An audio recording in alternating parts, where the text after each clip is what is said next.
Welcome, everybody, to another episode of our Summer Intern Spotlight here with the National Reentry Network for Returning Citizens.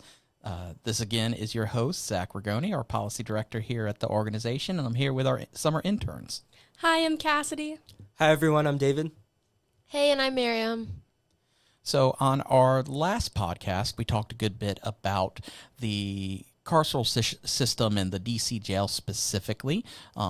I think it was a great listen, so if you haven't checked it out, be sure to do that. But today, we're going to pivot to a different part of the government, specifically the local D.C. Council and some of the experiences that our interns have had down there at the John A. Wilson building, which is where all of DC's local government is largely focused on. We actually just got done today with a wonderful visit. We took some of our Ready for Work clients, which is our workforce development program, and got to go down and speak with a council member's staff. And so we're coming fresh off of some civic engagement here. So with that in mind, let's start this off with a quick question, and I'll start over here with Maryam. So when we've gone down to the council building, what's something that's jumped out to you? When we've gone down to the council building, like physically, the building's really pretty. Also, I think it's really interesting to go and sit in on the meetings and get to hear like what they're talking about and how like the different council people from the different wards are interested in like certain policies versus others, pertaining as to what like their constituents, what's going to apply to like their constituents, like more or less. Mm-hmm. And for those listening that might not be from the D.C. area, D.C. is kind of an interesting situation because of the fact that we're not a state, but we function a little bit more than a city. The D.C. Council is made up of one council member for each of the 8 wards in the city, as well as 5 that represent the city as a whole. So there's a mix of individuals that are kind of focused on things related to their specific constituency as a part of the city, and those focused all the way across. So, David, how about you? What's something that jumped out with you? I'd say that was the biggest thing that jumped out to me with our first visit when we listened to the budget hearing, was how many council members were actually did exist, like in comparison to cities. Like I'm from Tampa, and I know we have about 5 or 6, and then in addition, like, and that's like the different areas of like Tampa as well as like the at-large people. But I think it's in comparison to the 13. In DC, it just shows the wider breadth and like how much like people are involved, and then I think it shows like it also plays a role into the stakes of like what's being heard at DC Council and how important like being involved with everything going on the local level is. Excellent. And we'll go to our last one here. I think a couple of different things popped out at me, especially in our first visit. So when we went to the budget hearing, it was a packed house. Mm-hmm. We wanted to go into the actual deliberation room and like actually get to watch the council members do their thing. But by the time we had gotten there, it was completely packed. And so we had to go to a different viewing room. It was still a great experience, but it definitely surprised me how many people were like very excited about participating in local government, because you don't see that as much. Another thing that definitely stood out to me is when we were watching the budget hearing, we heard news of a bill passing talking about semi-open primaries, which is basically a type of primary that allows independents to vote. They can either choose to vote within the Republican primary or the Democratic primary, and that's just something that's been of interest to our organization, is seeing that happen. So seeing that pass in real time was very, very cool. Yeah, that was kind of neat to watch. That was something that had been voted in by the citizens of D.C. a couple years ago on a ballot initiative, but it needed funding, and it failed to get funding last year, but it got it this time. And it's one of those things to where it's interesting as it relates to returning citizens, because a large amount of returning citizens, and specifically those that are still incarcerated, which, fun fact, D.C. is one of the few locations in the nation that allows people still incarcerated to be able to vote, that a lot of them choose to be independent. They don't necessarily trust either political party, so allows that enfranchisement to come back. And on that note, let's pick that notion up and to the notion of civic engagement and how important civic engagement is. So I kind of open it up to the group here. You know, why is that such an important thing for both the citizenry, and specifically returning citizens, but also for the politicians themselves to see that? I think it's important for people to be involved, like civically involved in the local level specifically. It's because it's what directly impacts the people, whether returning citizen or not.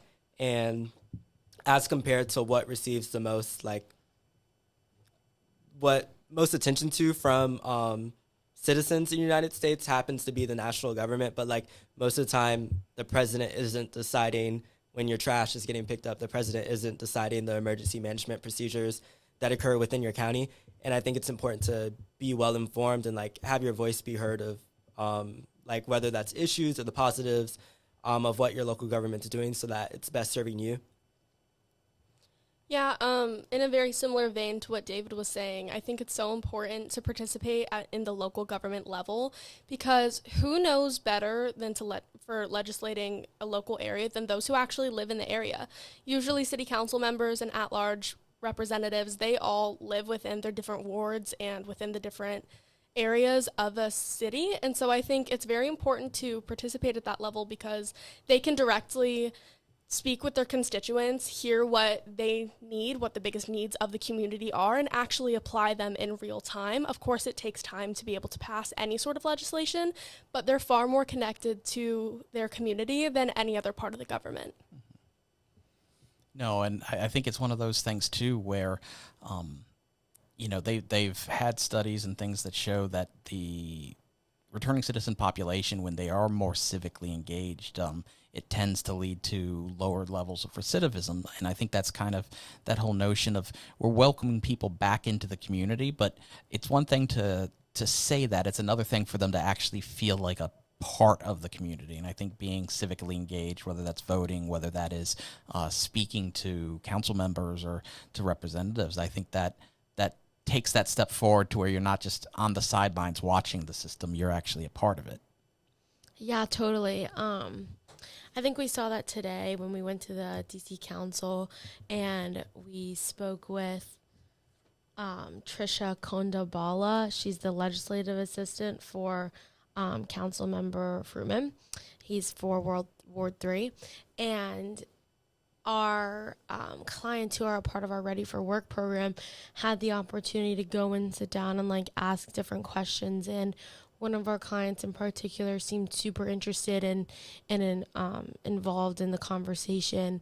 And I feel like you could kind of see like, you know, like the gears turning and things like that. And even after he had mentioned like, you know, like I got to be involved, like, you know, like I'm a member of the community now, like I got to be involved. I have to know what's going on, and to see that like someone recognize that that's also so important. And for Mr. Fruman's staff to give us like, you know, even just like the time of day and talk and sit down and talk with us was really special and interesting. Mm-hmm. Yeah, just jumping in there really quickly.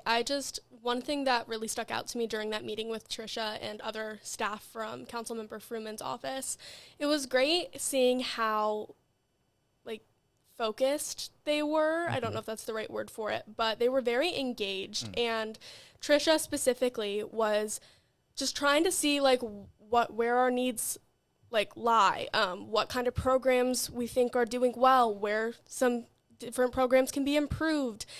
She was definitely very, very interested in trying to support us and meet us where we are. And so I just thought that was really great because I was kind of thinking, well, when we're meeting with someone, we're probably just going to get like a smile and a nod and move on with our day. Nothing happens. But they actually seemed to genuinely care about our cause and what they can do to help us move forward.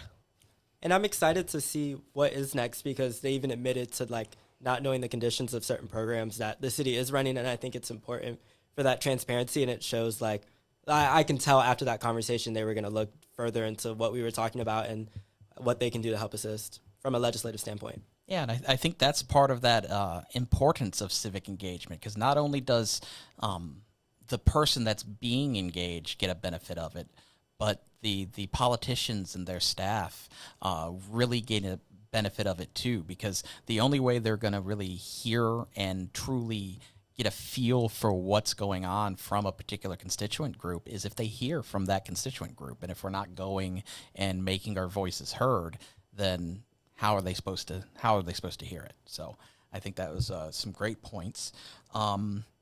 So let's talk a little bit more about policy. I think a lot of people, when they hear, especially, I think all of us have a background in political science, so it's a little bit different. But I think for a lot of people, when they hear the word policy, they just think of, a law that's passed, and that's pretty much the extent of it. But is that really all that goes into policy? Is it just the actual votes and passing of laws? Yeah, I understand why people would think it's just the passing of laws, but there's so much behind the scenes work to get that bill or legislation on the table, period. Like, you have to first sit down with people and talk about the issues, and that leads you to the actual creation of the bill, because you find something that's important within the community and you try to push it forward. There's also like the grassroots mobilization, where you're trying to canvass, you're trying to connect with people in the community, you're trying to advocate for certain legislation and for certain members that you want to join the government. There's just so many different layers to getting policy moving forward, but I do understand why there's that misconception that policy just happens, and there's that level of frustration with how slow our system is. But in reality, it's slow because it is a process, and we have to do so much behind the scenes work to make meaningful change. And I think in terms, like, another big part of the process is like compromise.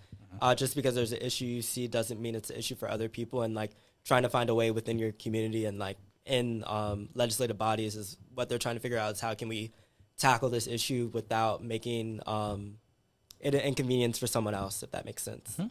And I'll actually push a little bit in terms of, because compromise is always a very important thing as it relates to policy. But one of the things that our CEO is a good person that points this out sometimes and that need to fight is compromise is definitely one way you can get to things. But other ways to reach that same goal is sometimes mobilization, actually being able to go out, talk to people, and be persuasive enough to show that why this particular issue is important enough to where they should come on board.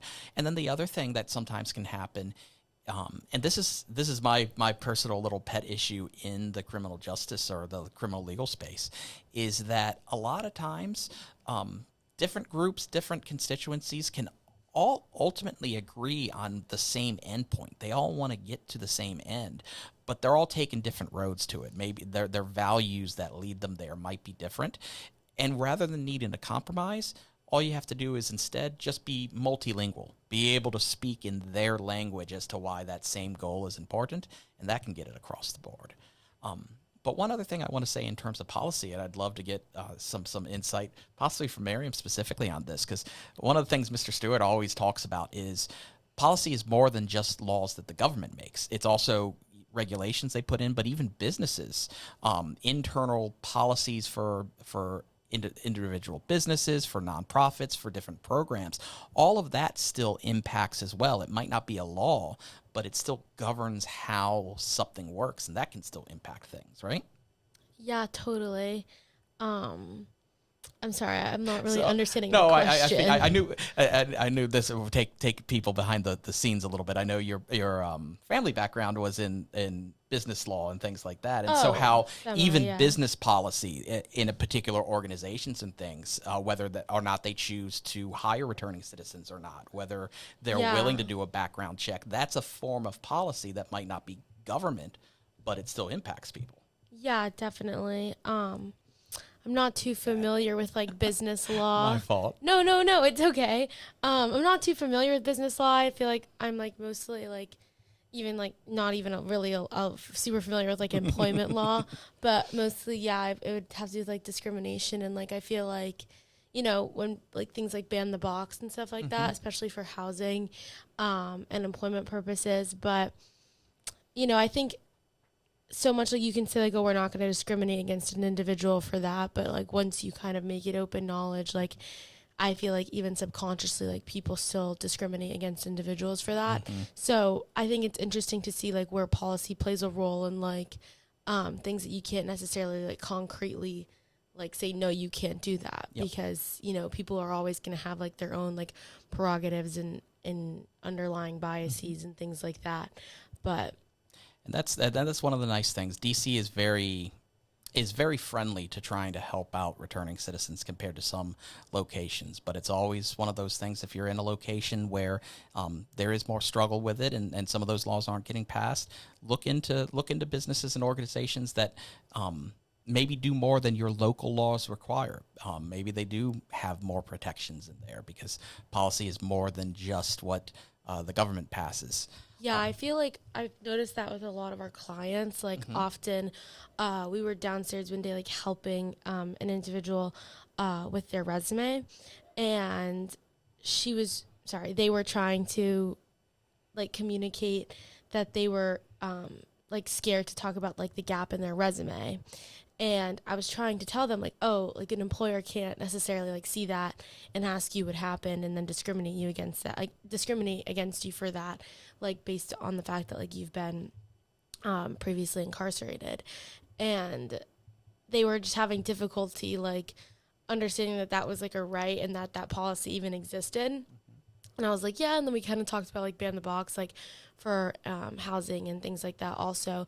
And so I think it's important to talk about policy that exists like to benefit individuals, but like, is it really benefiting them if they don't even know that it exists? That is a fantastic point, and that is something we do find a lot with this population is they either don't know that the law exists, or if they do know, they don't know the specifics of it. And so that point you made, if it's a law but it's not, no one's really using it, is it really there? Yeah, because even if people are exercising against them, then they can't exercise for themselves. And then at that point, you like lose the time period where anyone could even like take action for it. So I don't know. I think it all goes back to education and how important it is to educate people on like things that involve them, and like today, how important it is that we brought our clients to meet with Councilmember Fruman's staff and talk about legislation, policy, and their rights and things that are being processed, like that are being like developed for them. So let's jump off that. So as it relates to civic engagement, what do you think are some ways that we can better educate the population, specifically, say, the returning citizen population? But as Cassidy kind of mentioned, overall, civic engagement is always a better thing for society. What are some ways you think we could go about trying to educate people about either the importance of it or the ways that they can get involved? I think a good baseline would be something that's just like at the heart grassroots mobilization, whether it be canvassing, whether it be honestly just even like social media posts that are educational that get good engagement, trying to create flyers and hand them out in the community, like hosting meetings like we did today where we're bringing people to the city council so they can actively ask questions to try to understand things that impact them on a deeper level. Just trying to find different ways where we can connect with the community, meet them where they are, and try to find a way to get them more engaged and to have them find a good level of understanding to what their rights are and how they can move forward based on those rights. Any other thoughts? And the question was, how can returning citizens or how can community? Either way, what are steps we can do to either get returning citizens or just the general community more knowledgeable of either the benefits of civic engagement or how to go about getting civically engaged? I think heavy on the meeting them where they are, like what Cassidy was talking about. I think a lot of times we forget that highlighting like returning citizens, that they've been removed society for X period amount of time. And, I know Mr. Stewart is big on this, like the world doesn't stop moving, like just because you're not there. And so having to come back out into society and like have everything be different, I think often like when we're working with our clients, like you can see the frustration that like they don't necessarily like understand something that was different, that is like vastly different from what they understood it was like 10, 15 years ago. And we even saw it today in our meeting. One of our clients was speaking about the American Job Center and how different it is today versus 20, 30 years ago. Honestly, more than that, I think they were even talking about like 50 years back, like how different it was, how you would go in there and there was someone who had like physical, like tangible connections with jobs, and now everything is online. And even when I was trying to navigate like the DC job searching website, I can't remember the exact name, but DC does have like a job search website. And even I was like, I've never been to prison. I'm addicted to my phone. I'm on my phone 24/7. Like, and even I was like, how do you even use this? Like, there were things that you were touching. There was criteria that you were pressing, and then it would pull up like something that you weren't even talking about or nothing at all. And it was just really hard to navigate. And so I think like meeting them where they are and being able to show them that, no, like this has changed, this is now how you use it, or this has changed, this is now what it's like, whether it's something tangible like technology or something, more like mindful, like legislation or like just things like that, more educational topics. One thing that Maryam was saying that kind of sparked something within me was when she brought up Mr. Stewart. One thing that he says quite often is one conversation can fully change the course of someone's life. Even if it's just something small, even if it's just sharing a different perspective, it can completely alter the way you look at something, the way you approach something. And this kind of resonated with me today when we were at the council building, because when we were waiting to go into our meeting, we were just kind of sitting in the hallway. And then there was these informational placards in the hallway talking about the DC Council, talking about DC itself, and talking about like the history of the building we were in. And one of our participants didn't really understand how the DC government worked, what the council did. And so he was very interested, like he was reading the placards and was kind of like, can you explain this to me? And even though I'm not from DC, I'm slightly familiar with how the council runs. And so I kind of explained how like the purpose of the council is so they can create legislation on the behalf of their constituents instead of it being handed down directly from the federal government, because who knows the constituents better than those who serve them directly. And it was just really nice to see that level of like interest in just bettering himself and understanding how his local government runs. And just like that, that one conversation sparked a level of interest within him and wanted him to be educated and understand his rights and how the council runs for him specifically and his area on a much deeper level. And I think that's very important. And that's one of the amazing things about DC, and one of the things that we're really lucky for those of us that live here, because